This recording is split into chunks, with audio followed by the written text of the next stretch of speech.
sigue y no sabemos cómo. Por eso hoy vamos a hablar con Darío Stanraiver,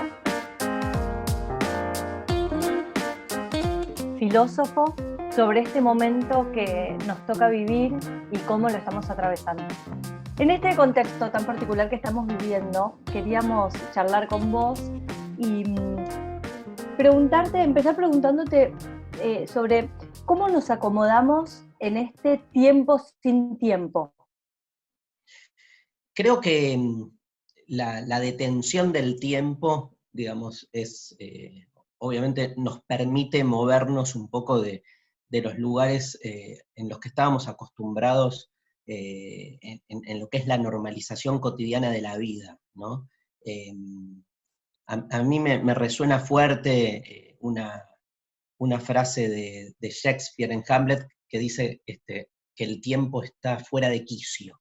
Dice Hamlet cuando ve al fantasma de su padre aparecer, ¿no? Y entonces lo primero que piensa es que hay algo del tiempo que está desquiciado, ¿no? Fuera de quicio en el sentido de desencajado, ¿sí? Como que fuera de eje.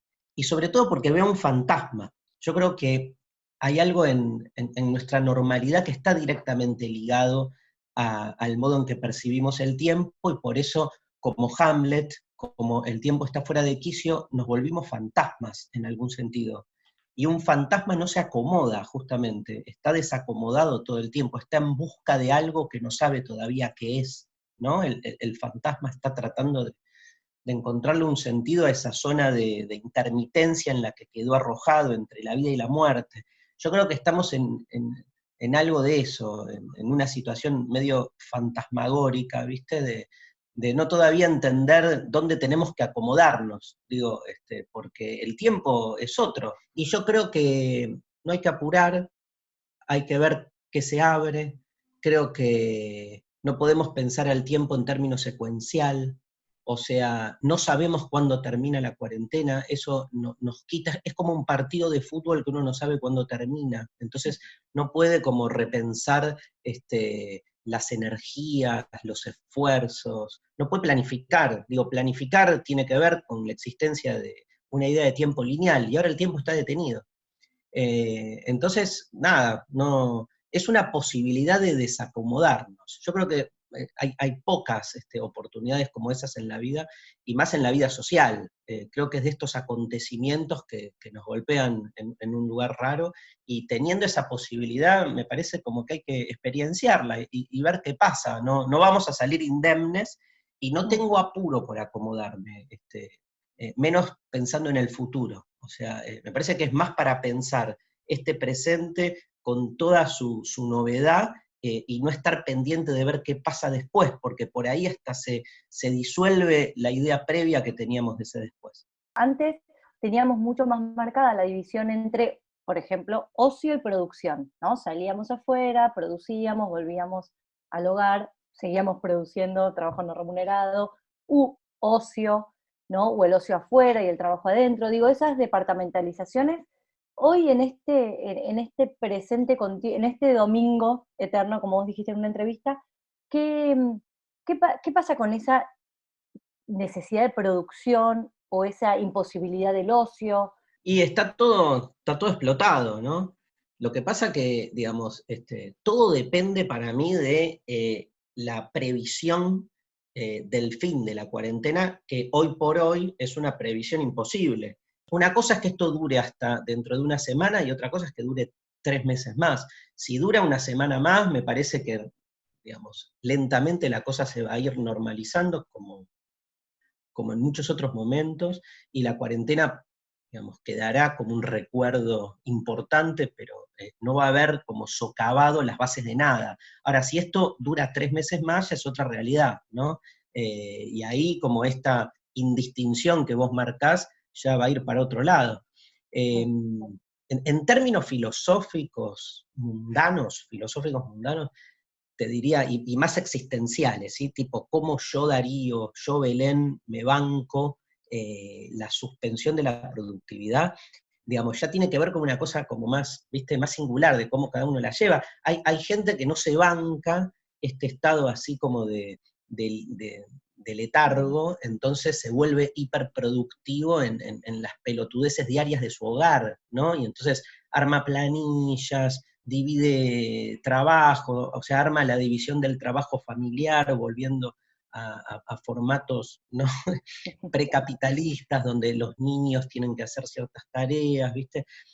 Y uno lo que busca es como no perder justamente el dominio sobre el tiempo. Es increíble que el ser humano crea que domina el tiempo, pero bueno, ese es el gran mito que nos viene alimentando en los últimos siglos. Entonces, armás un hogar productivo y es como que da lo mismo, o sea, te inoculás la productividad que perdiste en el afuera. Los más arriesgados, nada, me parece que es una buena oportunidad para pelearse contra esos lugares normales, que aparte, Belén, históricamente los venimos cuestionando y decimos, ¿cuándo vamos a salirnos de la enajenación cotidiana? Bueno, ahora estamos salidos de la enajenación cotidiana y lo que pedís es más enajenación, es increíble, es como volver a ese lugar. Entonces, obvio que te desestabiliza, te angustia. Es muy probable que el que se la juegue a fondo en esa introspección jugada que se genera con este estado, no salga igual. Yo creo que van a pasar muchas cosas, no solo a nivel político, social, sino van a explotar un montón de parejas, van a explotar un montón de vocaciones, van a explotar un montón de identidades, y está bueno que explote, ¿no? Porque es justamente en ese lugar de lo personal donde se juega lo político, históricamente. Por eso me parece que es una buena oportunidad. Entonces, en cierto punto, ¿sos un poco optimista? No, cero, cero. O sea, lo que pasa es que el optimismo, yo lo planteo, digamos, como situaciones de salvataje individual, digo, por eso te decía de lo que vos, yo podemos hacer. Ahora, en términos sociales, me cuesta ser optimista, ¿sí? Digo, porque también veo que la cuarentena lo que ha generado es como una fuerte, digamos, remisión al individuo, como que lo increíble de esta cuarentena es que al mismo tiempo, digamos, que el individuo como categoría colapsa, se ve totalmente arrasado, primero por un virus, y después por la imposibilidad de que nadie solo pueda resolver nada de lo que le pasa, algo que es evidente, pero que, digamos, el individualismo se basa en que desde la posición soberana del individuo se pueden establecer lazos en función de mi propia necesidad, deseo, lo que sea. Todo eso está de algún modo implotado, pero sin embargo, al mismo tiempo, lo que provoca esta implosión es una búsqueda del individuo, digamos, por volver digamos, a ensimismarse y a recuperar ese poder. Entonces, fíjate que en general las reacciones lejos están de pensarse en términos del otro, de los que menos tienen, o sea, no, yo no veo un espíritu, como suelen decir, de solidaridad, o de la sociedad, digamos, pensando sus prácticas en términos del bien común. Yo veo como, más que nunca, como una especie de naufragio, digamos, del Titanic, todo el mundo aferrado a su propia salvación, y obviamente en el piso del Titanic que le tocó, ¿entendés? Entonces, el aislamiento nos exige a todos quedarnos en nuestras casas por igual, pero las casas no son todas iguales. Ahora, eso se lo soslaya, digamos, porque incluso hasta hay un regodeo público de mostrar esta igualdad jurídica que a todos nos exige comportarnos del mismo modo, y todo el mundo se caga en que en los hogares las diferencias, las desigualdades sociales de las que ya veníamos, digamos, hoy se potencian, ¿no? Y es mucho más fuerte el espíritu de delación o ¿no? digamos, de enojo con los sectores, por ejemplo, más desventajados, de cómo, no sé, la gente en la villa no cumple la cuarentena. Es más la bronca de que el tipo que vive en la villa no cumple la cuarentena que el de pensar que en una villa es realmente muy difícil vivir confinado un mes, 10 personas en 20 metros cuadrados, ¿no? Hay algo de eso que me hace pensar como que la cuarentena lo que hace es sacar lo peor de lo que ya éramos, ¿no? Y no que se produzca una especie de conversión benigna, donde a la gente se le despierta el buen corazón. Creo que esta cuarentena demuestra que el corazón no es más que un órgano distributivo de sangre. Esa era mi pregunta, que tenía que ver con esto, con si frente a esta situación extrema, eh, algo nuevo surge o muestra más de lo mismo de lo que somos, exagerado. Ni hablar. Sí, tal vez más que exagerado, muestra lo que somos y que ya somos exagerados, pero estamos todo el tiempo anestesiando y atemperando y haciéndonos los buenos, ¿no? Digamos, nietzscheanamente te diría que todo el tiempo estamos como elaborando esas grandes categorías como el bien, la amistad, el amor, la felicidad, con el objetivo de atemperar un poco esa conciencia que tenemos de que, digamos, nada, del ego, ¿no? De la prioridad de uno mismo. Yo creo que esto potencia en ese sentido, evidencia, como que la persona jodida, digamos, muestra su jodidez, y la persona que ya venía siendo de alguna manera, no sé, altruista, por llamarlo así, o copada en algún sentido, va a seguir siéndolo. Me parece que la cuarentena no está generando conversiones. Quiero usar ese término porque siempre, ¿no? Hay como también una asociación medio apocalíptica de la cuarentena y las conversiones, ¿no? Hay toda una narrativa religiosa que está muy pregnante en el análisis de lo que nos está pasando, ¿no?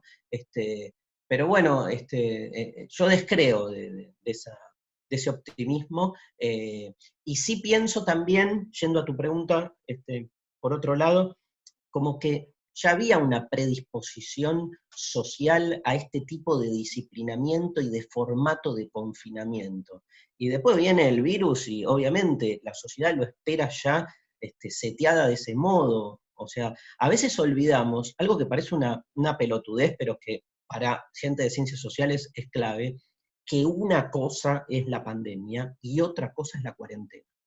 Y se mete todo en la misma bolsa, tipo pandemia, cuarentena. No, pará, digo, la pandemia es la pandemia, la cuarentena es una de las formas que hemos encontrado desde el punto de vista del ordenamiento social para reaccionar contra la pandemia tomando ciertos criterios como prioridad por sobre otros. Ahora, la reacción podría haber sido de múltiples otros modos, se eligió este. Y no digo que esté mal, que esté bien, digo, no es el único. O sea, salgamos de esa unilinealidad, porque entonces no nos permite pensar qué otras alternativas hubiéramos podido encontrar, porque tal vez en el derrotero de esta cuarentena infinita terminamos moviendo para otro lado. Pero, viste, es como si no pensar, a mí, o sea, le escapo en general a las unilinealidades en lo social, porque es como pensar que no hay otra alternativa que esta, como pensarlo en términos de necesariedad. Y siempre es importante en las ciencias sociales pensar todo, para mí, en términos de contingencia. Y por qué una de las formas posibles se termina imponiendo como si fuera la única. No es la única la cuarentena. Que no visualicemos otras más efectivas, nada, es otro problema. Digo, desde un arco ideológico diferente, por ejemplo, todo este debate de si es más importante la salud o la economía, es un debate que nosotros como que todos tomamos partido en términos generales por una postura, pero hay otras posturas. O sea, yo ni en pedo tomaría una postura de que es más importante la economía que la salud, pero la puedo pensar como que es una alternativa distinta, y como esas hay más, ¿no? Entonces me parece que está bueno de construir ese eje causal, ¿no? Y en esta alternativa que adoptamos nosotros de este tipo de cuarentena en Argentina, propiamente, ¿hay algo particular que vos veas de esta tensión individuo-comunidad, no como este liberalismo, Estado más presente? Digo, ¿hay algo particular de nuestra cultura política, cultura social que vos veas? Y el peronismo, ¿no? Es como lo nuestro es siempre lo mismo. Me parece que hemos visto, por lo menos en las primeras semanas, una digamos, luna de miel, por decir así, de la política como que ha logrado consensuar medidas, ¿no? Y con un apoyo colectivo. Me parece que, digamos, hubo una rápida reacción del gobierno y hubo un consenso social importante. Llamo consenso social a todos los sectores que apoyaban a este gobierno, que lo siguen apoyando. Me parece que en ese sentido la particularidad de que este gobierno sea nuevo le dio un hándicap único, ¿no? Digamos, mucha confianza que todavía, digamos, venía teniendo, porque no habían cumplido ni 100 días de gobierno.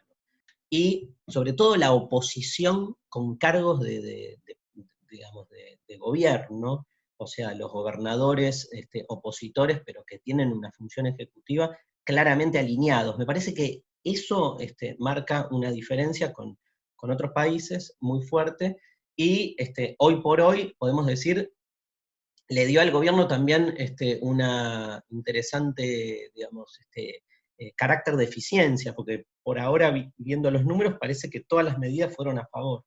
Eso en términos, si querés, de la particularidad de nuestra cultura política, uno podría decir que si esto le agarraba a un gobierno en la mitad de su mandato o sobre el final, por ejemplo, imagínate que esto le hubiera surgido a Macri sobre el final de su gobierno, probablemente, digamos, los acuerdos hubiesen sido distintos, ¿sí? Sin saber qué hubiera pasado, pero, digamos, no, en eso yo me corro, no por Macri o porque el gobierno de Macri no hubiese apostado al Estado, no sé, digo, lo que sé es que obviamente las relaciones de equilibrio político hubiesen sido otras. Yo en ese sentido creo que, digamos, esto vos lo podés, la presencia del Estado, vos la podés justificar desde un campo transideológico, digo, o sea, esto no es el retorno de la socialdemocracia que evidencia la necesidad del Estado, o sea, lo podés leer así, pero digo, el liberal más acérrimo te va a defender que justamente el Estado, digamos, no tiene que intervenir, ni tiene que gastar al pedo, porque tiene que guardarse para situaciones como estas. O sea, estas situaciones anómalas son aquellas donde el liberalismo dice que el Estado tiene que intervenir. Yo me acuerdo de los textos de Adam Smith, por ejemplo, que justamente postulaban que el Estado tiene que cumplir dos funciones. Por un lado, ser Estado gendarme. Digo, hoy es eso, hoy la calle está plagada de policías, digamos, que son hoy los que ordenan la vida social, ¿no? Una policía direccionada por la política, por suerte, pero no deja de ser tremenda la experiencia de ver la calle copada por las fuerzas de seguridad, ¿no? Y con una soberanía y un empoderamiento único, ¿sí? Y por otro lado, el Estado tiene que intervenir, dice el liberalismo, justamente cuando hay una catástrofe natural, creo que dice Adam Smith, algo así, ¿no? Como de este tenor, digo, la pandemia justifica. De hecho, los liberales maduros te van a decir, no gasten plata del Estado al pedo, guárdenla para situaciones como estas, ¿no? Digamos, en la teoría. Después en la práctica, o sea, no hay un liberal que se banque mostrar en su práctica los textos de Adam Smith en la espalda, ¿no? Bueno, desde ese lugar, me parece que sí se van a redimensionar algunas categorías.